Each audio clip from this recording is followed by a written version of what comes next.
Hello everyone and welcome back to Forever Ripley. Today's chapter is chapter 17. I hope everyone enjoys. After our special snuggling session under the table, Mom convinces me to eat some peanut butter. I pretend not to notice the white tablet in the center even though I could never miss its bitter taste or smell. I'm glad I ate it too because later in the morning I have more energy and I'm also able to eat the chicken and cheese Charlie shared with me. When Charlie asks me if I want to go for a walk, I do. The weather is wonderful. Energy zings in the air, which is plump with the smell of rain. Let's go see Mr. Chen, she says, and sticks very close to my legs when she talks. I swish and shuffle to the door. We follow our well-worn path away from the house and along the edge of the deserted road. When Charlie veers off that path and toward a trail leading into the woods, I cock my head. Charlie and I have explored this trail with Mom and with Max many times, but we've never traveled it by ourselves. I would love to sniff the possums, raccoons, and squirrels and explore the forest today, but bigger animals live there too, like bears with cubs. That might not be so happy to see us if we surprise them. When Charlie and I are alone, we always stick to the open road, where Mom and Mr. Chen can find us and where we can surprise any bears. Come on, Ripley. Charlie waves towards the trees. It's a shortcut. It'll be easier for you. I don't budge. My insides tighten. Come on, I promise it's okay, she waves again. Not wanting to disappoint her, I follow. When we step into the woods, the clouds forming overhead make the already shady forest even darker. Speeding up, I scurry to lead the way. A quiet stillness blankets the gloomy woods. The hair at the back of my neck tingles.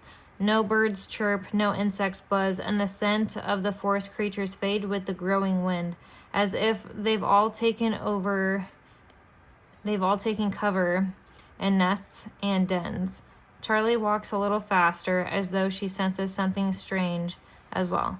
Thankfully, around the next bend, I smell familiar water. We are near the spot in the forest where we rescued Nathan not too long ago. When the air changes direction, my nose tingles at another scent. The warm sting of fresh-cut trees mixed with fish and turtles and those sneaky coyote-like men from the side of the road the other day. I freeze. Charlie stops and peers into the trees as well. It's okay, Ripley, it's nothing. She steps closer to me. Thunder rumbles far out in the swamp. But let's hurry, she says, and scurries forward. I bark, but do not move. Those horrible men are very, very close, and Charlie cannot smell them like I do. Come on, Ripley, please. She steps away from me.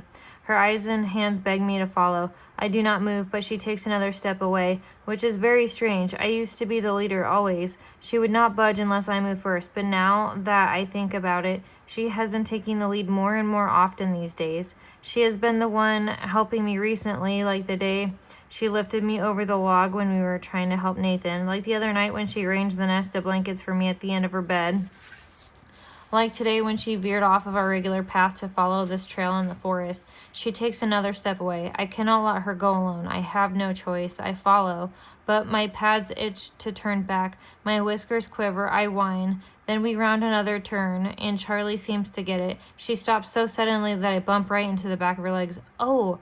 Air whooshes from her lungs when she spots the men and realizes we are probably in trouble. Big trouble. I growl low and deep in my chest, the bite growl, like I haven't growled since I worked with Max long ago. The smaller man stands right in the middle of the trail. The taller one kneels in the dirt, scraping a large, jagged-looking knife back and forth on the bottom of an old tree. Sweat runs down his face. A small vehicle with big tires block the path behind them. The shorter one looks Charlie up and down. Well, what have we got here? It's that girl from the other day and the retired fish and wildlife dog. The taller one stands and brushes dirt from her jeans. I know that's stupid. The short, wide man swings a hand toward the tall one's face. He's like the tiny dog that belongs to the woman in the shop next to Miss Alvarez's, that barks and nips at me even though I could swallow him in one bite if I wanted. The tall one ducks to avoid the hit. Then why'd you excuse us? Charlie says, her eyes narrowing on the tools on the ground and the ropes tied to the small vehicle. We didn't mean to interrupt. Cold, hard fear paints her breath now. but she stands tall like a top dog. We're just heading to a friend's house. He'll probably come looking for us if we don't hurry. Her eyes dart from the men to cut tree to me. Their eyes follow Charlie's like they're trying to see what she's seeing. Thunder cracks the sky. The ground shakes. If I don't get to my friends soon, he'll call my mom. She'll freak out, and it'll be a whole big. Charlie's hands flap, releasing clouds of fear smells. Oh yeah, your mom. The short one's eyes narrow on the word mom. The one who's so worried about hunting and fishing regulations. My lips curl. I snarl, but the block-like man does not back down. Look, kid, we're not hurting anything, just gathering wood for a campfire. The taller one grins and rocks back on his feet. No rules against camping, right? Charlie's jaw clenches. You're not really supposed to gather wood out here in this part of the swamp, but shut up. The short man runs a meaty hand through his slicked back hair. Silence hangs heavy over the forest. A few fat raindrops splat the ground. Why don't you just run along to your friend's house? He waves at Charlie. Gladly. Charlie pushes her shoulder back and rises to her full height. My chest puffs at the sight of her looking so brave, even though fear chemicals hang like a cloud around her body. Carl, put our stuff on the four-wheeler. The short one inches closer to me, while the two who must be Carl tosses ropes and tools into the back of their vehicle. Leave him alone, Weed Eater. We don't need any trouble. I clack my teeth and rumble. I'll bite if I have to. Charlie takes a step back. I do not. Lightning flashes overhead. The sky opens. Rain slaps the leaves above our heads and the dirt around my paws. I don't think I like this mangy flea bag growling at me. The man, who must be called Weed Eater, shouts over a gust of wind. I have a right to defend myself, don't I? Before I know what's happening, Weed Eater rushes